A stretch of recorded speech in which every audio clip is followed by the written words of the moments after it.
Hello, and welcome to this ProCE podcast. I'm your host, Robin Black. Today's episode features a discussion on GLP-1 receptor agonist use in patients with type 2 diabetes as a follow-up from our live webinar on the same topic.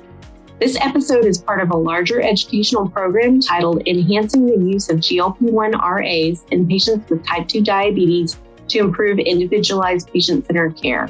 During this podcast, Dr. Kristi Kelley from Auburn University Harrison School of Pharmacy and Baptist Health Foundation Center for Medical and Surgical Care in Birmingham, Alabama, and Dr. Christie Schumacher from Midwestern University College of Pharmacy in Downers Grove, Illinois, will provide insights on the use of GLP-1 RAs in patients with type 2 diabetes, including frequently asked questions regarding best practices for use. For more information on Dr. Kelley and Dr. Schumacher, along with a downloadable slide set and other components of this program that will be coming soon, please visit the show notes for this episode. Now let's get started and hear what Dr. Kelley and Dr. Schumacher have to say about GLP-1 RAs. Today, we're going to be focusing on the GLP-1 receptor agonists. And as we know, there are several options for GLP-1 receptor agonists, and we have both our short-acting agonists as well as our long-acting. And so many of our short-acting GLP-1 receptor agonists are taken on a daily basis, and while our long-acting agonists are taken on a weekly basis. And so one of the things we have focused on is, how do we differentiate those, and would a patient prefer to take a weekly agent versus a daily agent? And I think one of the things that we've talked about clinically is that a lot of times that's up to patient preference about what they would prefer to do. But then we also think about those that, how are those tolerated? Are weekly agents better tolerated than daily agents? And so specifically, one of the questions that came up from the webinar was thinking about those GLP-1 receptor agonists that have an indication or positive impact on cardiovascular outcomes. And so specifically thinking about dulaglutide, liraglutide, and semaglutide. And the question being, are those agents better tolerated? And are of the weekly agents, so specifically thinking about injectable semaglutide and dulaglutide, are those better tolerated over other agents? And so, clinically, I think one of the things I've experienced is that if we start patients and titrate up, then usually they can tolerate pretty much any of them. If they're not going to tolerate them, then it's a GLP-1 receptor agonist. It seems to be not so much, in my experience, the agent, but how we're able to tolerate them. But I know, Kristi, we had talked before, and you may have some insights into that as well from your practice. Yeah, so I think out of the three agents with cardiovascular risk-reducing benefit, liraglutide, dulaglutide, and semaglutide, what we found in our clinic is really, we had a lot of patients on liraglutide, of course, because it was approved first. However, once we switched patients over to the once weekly agents, we actually found that we had a lot better efficacy. So I don't know if that speaks to the efficacy of the medication, or if it's better tolerated, or if people are just have a difficult time to adhering to everyday injections. So we've actually had a lot more success with the once weekly agents in our clinic. In terms of semaglutide versus dulaglutide, we haven't really seen much of a difference in terms of tolerability. Each one has its unique effects sometimes in individual patients. Of course, not every patient is going to tolerate every drug. And we've had patients that didn't tolerate dulaglutide that are tolerating semaglutide just fine. So it really is patient specific, as with anything. So I think if they can't tolerate one, switching to another would be a good option, unless, of course, the intolerability is pancreatitis or something serious. But in terms of just general GI upset, I would consider just switching over to the lowest dose of the other option, seeing if they tolerate that. And like I said, in general, I think we've seen a lot better tolerability and adherence with the once weekly agents. Possibly just the concept of only doing it once a week makes it more appealing to our patient population. Absolutely. So another question we got was related to SGLT2 inhibitors and GLP-1 receptor agonists being used together in people without cardiovascular disease. So when we were talking about GLP-1 receptor agonists, I think we think all the time, well, these are cardiovascular risk reducing agents. They're helping with obesity as well and lowering body weight. Now the new EASD-ADA recommendations recommend our GLP-1 receptor agonists first, especially those with a high efficacy for weight loss. So we think about GLP-1 receptor agonists for all those classes. However, they definitely can still be beneficial for people with diabetes without ASCVD or at high risk for ASCVD, because in general, they're going to prevent weight gain. They're going to prevent future complications. They may even prevent ASCVD in the future, even though they're not at high risk now. If it prevents future weight gain, helps the patient live a healthier lifestyle, then it can be beneficial. So a lot of times, especially with our commercial patients where we can use coupon cards and different incentives to help cover the cost, we'll definitely use metformin, GLP-1 receptor agonists, and SGLT2 inhibitors together. And then also thinking too, I know this wasn't about SGLT2 inhibitors, but they do prevent heart failure from happening as well, which we've seen in some of the trials with people with heart failure without diabetes. So I think in general, they're great drugs to get patients started on, even if they don't have ASCVD, chronic kidney disease, heart failure, because in the end, it might slow their progression to one of those complications. Anything else to add, Christy? No, I think I'm just reminded that the way that the ADA EASD guidelines, consensus recommendations have come out, that it really forces us to think that way instead of maybe some of the recommendations we had before. So it really opens up the option to utilize those agents. I think one of the other questions maybe is related to that is thinking about how we would use agents in combination together. I know one of the questions that came up during the webinar was using the combination of those GLP-1 receptor agonists in combination with DPP-4 inhibitors. Obviously, the recommendations don't support that. If we think about combinations to utilize together, I've always thought about it from a standpoint of we're kind of duplicate therapy, that it's not really hitting other targets. But I know, Christy, you had described that really nicely when we spoke before. So I don't know if you want to describe that for our audience now. Sure. I mean, what I had always learned was DPP-4 inhibitors prevent the breakdown of endogenous GLP-1. When you inject in a GLP-1 receptor agonist, you're getting 3 to 5 times the amount of GLP-1 that you're getting from a DPP-4 inhibitor, preventing the breakdown of that endogenous GLP-1. So DPP-4 inhibitors, they don't prevent the breakdown of the GLP-1 receptor agonist. So they don't actually work synergistically.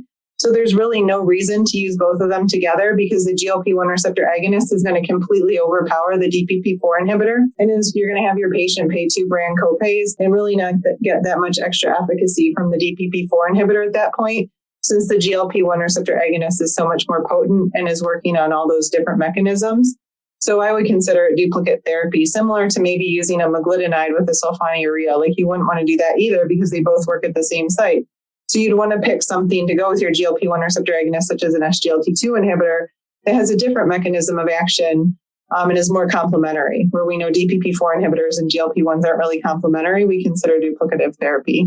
So some of the other concepts that we, talked about in the webinar was just thinking about not only the various agents and different characteristics of them, but from an efficacy side of things, but we also thought about it from an adverse effect side of things. We kind of alluded to that earlier, thinking about them being utilized on a daily versus a weekly basis, but then also thinking about just the tolerability side of things and how patients should take the medications themselves. So we know that there's lots of the recommendations for how patients take these that align regardless of the agent, right? Like if it's a weekly medication, they're going to have to take it once a week. Most of those do not necessarily have specifics with regard to administering it in relation to food. Usually it can be done without food if that's more convenient for a patient. But there are some different recommendations regarding if the patient misses a dose, when they should repeat the dose. And so I think we can talk about that some, as well as thinking about if the patients interrupt therapy for an extended period of time, do we have to retitrate that? I don't know if you have comments that you would like to share about that based on clinical practice. Yeah, those are good points. So I think one of the most important things we counsel patients on is missed doses. We all know we're not perfect. So inevitably our patients are going to miss doses. And the nice thing is that the GLP-1 receptor agonists, especially the weekly ones, have a nice missed dose interval due to their long half-lives. So for example, with semaglutide or subcutaneous semaglutide, if a person misses a dose, they have within 5 days to take it.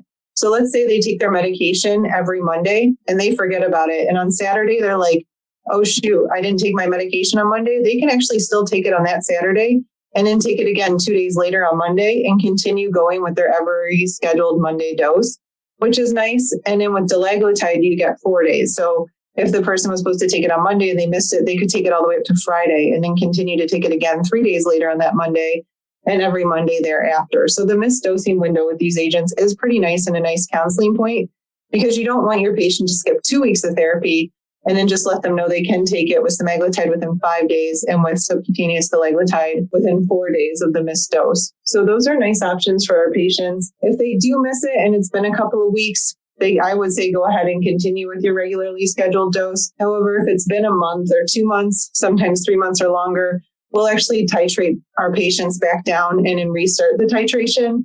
If they were on, let's say, subcutaneous semaglutide 2 milligrams and they hadn't been taking it for a month, maybe if we wanted to restart it at 0.25 for just 2 weeks and then take it up to 0.5, do a faster titration. We've done that before for patients that have tolerated the really high doses very well, just to get them back up there. If they've been off of it for a shorter period of time, like a month, for longer periods of time, we usually restart the entire titration just to make sure they tolerate it well and are successful. I don't know what your thoughts are on that, Christy. Yeah, we've had a similar experience as far as trying to titrate patients up on those doses. I think when we do see those longer interruptions, like you were saying, that's when we've had a harder time with patients going back to their exact dose that they had been on before. And I think just reminding patients and providers both about that is helpful, and to make sure that we're accounting for that when we're writing those prescriptions, sending those to the pharmacy so that they're getting what they need to be able to appropriately retitrate if necessary. All right. So an interesting question that we got was related to a person with diabetes and heart failure that had a really high A1C, such as 11%. So they asked, would you ever recommend an SGLT2 inhibitor over a GLP-1 receptor agonist, thinking about the heart failure benefit in particular with SGLT2 inhibitors, but less effective on A1C than the GLP-1 receptor agonist? And that's a great question. I think now we have to start thinking about SGLT2 inhibitors, more of a cardiovascular medication that just so happens to lower blood sugar. I think in general, for people with heart failure, reduced ejection fraction, we need to make sure they're on an ARNI if they can tolerate it, or an ACE or an ARB, a beta blocker, a mineralocorticoid receptor antagonist, or an aldosterone antagonist, and then an SGLT2 inhibitors. Now those are the 4 drug classes which are considered GDMT in heart failure. So I think you definitely have to add the SGLT2 inhibitor to the heart failure patient, because it's now standards of care in people with heart failure. And in whatever A1C lowering you get out of that SGLT2 inhibitor, great. But you could probably the patient would probably benefit from a GLP-1 receptor agonist as well to help with weight loss and A1C lowering. And so I would definitely start the SGLT2 inhibitor first, knowing that it's going to reduce the risk of a heart failure hospitalization. And it is guideline recommended therapy now for heart failure, even in people without diabetes, and then consider something else for the management of diabetes in that person. Anything to add to that, Christy? I would just echo that that's what we're seeing in practice, even in a patient population that has medication accessibility. We see that our providers recognize the benefits. And so we're figuring out how do you get them on, guideline directed therapy, but then also for not only for heart failure, but thinking about, like you said, how do you manage the diabetes and getting them on these medications that we know have such positive benefits. Yeah, what I've noticed is I think now it's important to make sure people with diabetes and heart failure get these great medications. So we've actually started doing a lot more patient assistance programs and different access programs to make sure, because we know it is a challenge when all these are brand name medications. But I have noticed in terms of applying for patient assistance, it's been easier to go through for our patient population. The companies have really streamlined the process and reduced some of the restrictions. So we've had a lot more success getting a lot of brand name medications through patient assistance programs. So consider looking at those as well if you're worried about SGLT2 inhibitors, GLP-1 receptor agonists, and the different costs that may accumulate for your patients. Absolutely. So I think one of the other questions that came up that I know we've discussed is just thinking about the role of metformin and where that falls when we think about the initiation of these GLP-1 receptor agonists or the SGLT2s that we've been talking about as well. Christy, I know we had talked about this before. Do you want to address that question about how metformin falls into thinking about the GLP-1 receptor agonists? Yeah, so this is an interesting topic and a question we get quite a bit, or we've discussed quite a bit in the world of pharmacy. So as pharmacists, we know in the clinical trials, everyone was on background metformin therapy if they could tolerate it. However, what we've started to do is, let's say you start a GLP-1 receptor agonist, the person with diabetes loses 50 pounds, their A1C lowers from 10 to 5 just because they've lost weight, they've started exercising, eating less. The GLP-1 receptor agonist has kind of really jump-started healthy lifestyle modifications for this person with diabetes. The last thing I want to do is say, hey, your A1C is 5. I need to stop that now. So one thing we've been doing actually is backing off on the metformin and leaving the GLP-1 receptor agonist on. So, and even in people with clinical ASCVD or those at high risk, we're tempted to just use GLP-1 receptor agonists first. The guidelines now state that people don't need to be on metformin. So if they have ASCVD or indicators of high risk, if they have chronic kidney disease, heart failure, or if they just need help with weight management, GLP-1 receptor agonists and SGLT2 inhibitors can be used first prior to metformin use in those different populations. So definitely something to consider. And then, like I said, if you notice that your patient's doing really well, their A1C is well below goal, and maybe it's the GLP-1 receptor agonist that help get them there, help them with the weight loss, don't back down on that. Consider just taking off the metformin first. We know metformin does have a lot of benefits, but if you're worried about lows, I know we know metformin doesn't cause lows, but we've seen it on the CGM where patients on metformin and GLP-1 receptor agonists have lows. So we've titrated down on the metformin first. So just something to consider is that we don't always have to have metformin on anymore, especially if it's causing GI issues or if the patient is having occasional low blood sugars. I would consider even taking that off first if it was the GLP-1 that really motivated them into better management of their diabetes. So let's wrap up here today and think about the new ADA and EASD algorithm for the management of type 2 diabetes. So one of the things now that really the ADA and the EASD has transitioned to is thinking about comorbidities, weight management, and in general, glycemic efficacy when we're thinking about picking different medications. So now on the left side of the algorithm, it really takes a focus on cardiorenal and cardiometabolic diseases. So we have for patients with clinical ASCVD or those at high risk. Now the guidelines really recommend, even before metformin, using a GLP-1 receptor agonist with proven cardiovascular disease benefit. So we know based on our talk that that's semaglutide, dulaglutide, and liraglutide. It could be either one of those three agents or an SGLT2 inhibitor with proven cardiovascular benefit. And for patients with a high risk of ASCVD or clinical ASCVD, it's actually only canagliflozin and empagliflozin showed a statistically significant decrease in superiority for the 3-point MACE and the EMPA-REG and the CANVAS program. So dapagliflozin actually did not hit significance in the DECLARE TIMI trial, which is why preference is given to empagliflozin and canagliflozin for just those at high risk for ASCVD or those with clinical ASCVD. Then for people with heart failure, as we've already mentioned, we should really preferentiate an SGLT2 inhibitor before any other medication class, just due to the reductions in hospitalization and potentially cardiovascular death in people with heart failure, even with and without diabetes.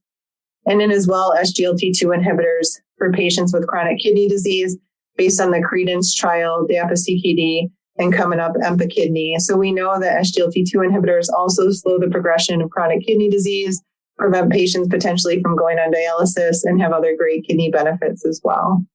So in addition to thinking about the cardiorenal side of things, we also see the importance of glycemic management in patients, as well as thinking about weight management, which we've mentioned before when we've been talking about some of the questions that came up in the webinar. So specifically thinking about glycemic management, we know that there is a role for our GLP-1 receptor agonists.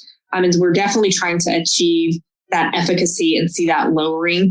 With many of our GLP-1 receptor agonists, we do see an A1C decrease of 2% or more, and it really does depend on the particular agent as well as the dose. And we see with some of our higher dose agents that, as we would expect, that we're seeing greater A1C reductions. And the consensus recommendations actually break it down based on the amount of efficacy we expect to see with the various agents. And so at the top in the highest efficacy, we see that with our high dose dulaglutide, semaglutide, and tirzepatide. And then we go down from there thinking about insulin and combination insulin and GLP-1 receptor agonists. And then we see our other GLP-1 receptor agonists coming into play as having high A1C reduction, which is considered to be comparable with metformin and their SGLT2 inhibitors, as well as some of our other agents.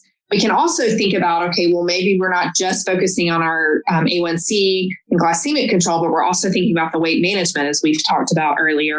And so we not only want to think about that individualized approach and all the things that factor into that, but we know, as we've talked today, that we can think about what the role for medication. And we know that the GLP-1 receptor agonists can have a role with regard to that. So we want to really think about how can we utilize agents like those GLP-1 receptor agonists that have good, strong A1C glycemic lowering, as well as good efficacy for weight loss. And so again, the EASD ADA consensus algorithm talks about the fact that we can have these agents that have very high efficacy for weight loss. So some of the agents we've already been talking about, so semaglutide with regard to our GLP-1 receptor agonist, and then tirzepatide, as well as thinking about those having very high lowering for weight. And then underneath that, they've ranked the dulaglutide and liraglutide with high efficacy for weight loss. And then going down from there, we see some intermediate lowering with our other GLP-1 receptor agonists, as well as our SGLT2s.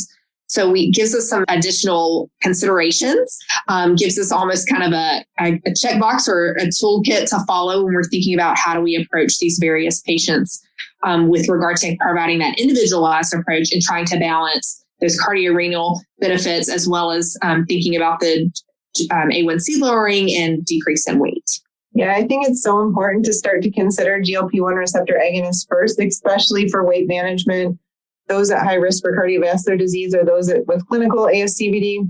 And thinking about all the benefits, it's really important that we counsel our patients correctly and make sure they can tolerate them. So also don't forget, when you start a GLP-1 receptor agonist, to counsel the person to eat smaller, more frequent meals, just to prevent that nausea and vomiting and help with success getting this agent on board, helping them tolerate it, and counsel them to stop eating as soon as they start to feel full. Also, if they're still having some nausea, considering low-fat food. And it is dose dependent. So as we mentioned earlier, you could titrate up the dose if they're not doing as well, maybe not feeling well on the dose increase, take it back down and do a slower titration for that person. Typically, the side effects, the nausea and vomiting, will resolve within a few weeks. So if the person can really just start to change their lifestyle, eat smaller, more frequent meals, low-fat foods, they should be able to tolerate the medication pretty well. So it's been fun to get to talk about the option of GLP-1 receptor agonists as we think about working with patients with diabetes that have so many of these other cardiometabolic diseases that they're dealing with. And we have so many options for ways to help them combat that. We appreciate you joining us for our time today and discussing the latest that the guidelines have released. Yeah, thank you so much, everyone. We hope you can incorporate some of this information that we've shared with you into your clinical practice and feel more comfortable using these agents, as well as counseling people with diabetes on how to be successful on these agents as well. Thanks again for joining. Thank you very much, Dr. Kelley and Dr. Schumacher, and thank you to the listeners for joining us.